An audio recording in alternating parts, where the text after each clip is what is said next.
ज्याचं मन पॉझिटिव्ह आहे, ज्याच्या मनात भावना आहेत, ती घटना होतेच.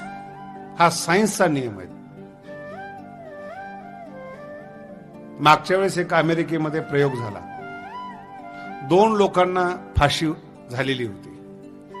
मेडिकल सायन्सने सांगितलं की बुवा यांना तुम्ही फाशी देणारच आहात, आमची इच्छा यांच्यावर एक प्रयोग करू द्या. चमत्कार नसतात त्याच्यावर बोलतोय बरं मी.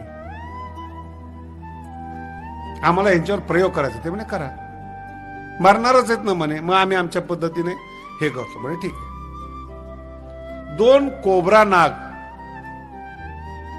त्यांनी आणले आणि उद्या ज्यांना फाशी होणार आहे त्यांनी ते बसवले दोघं खुर्चीवर आणि ते नाग त्यांना दाखवले की तुम्हाला उद्या फाशी होणार आहे, पण न्यायाधीशांनी सांगितलं की फाशी अशी देऊ नका, यांना हा जो विषारी नाग आहे कोब्रा 2 ते तुम्हाला डसणार आणि मग तुम्ही मरणार. कैदी काय बोलणार बिचारे, त्यांच्या डोक्यामध्ये बसले हे नाग उद्या मला आमच्या अंगावर सोडणार, चावणार नाग आणि आम्ही मरणार. दुसऱ्या दिवशी त्यांची पट्टी बांधली डोळ्याला. नाग नव्हतेच. टाचणी असते ना, टाचणी, ती पायाला टोचली. दोघांच्याही पायाला टोचली. आश्चर्य वाटेल तुम्हाला, टाचणी टोचली आणि जागेवर 2 जण खलास झाले.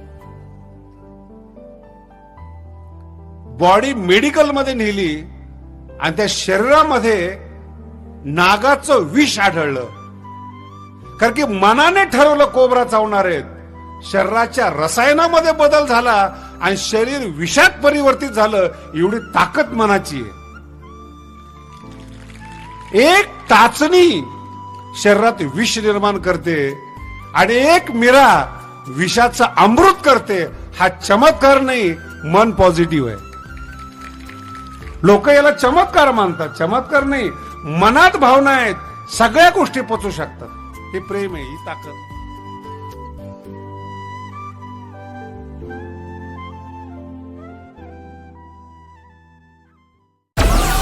Download Moj.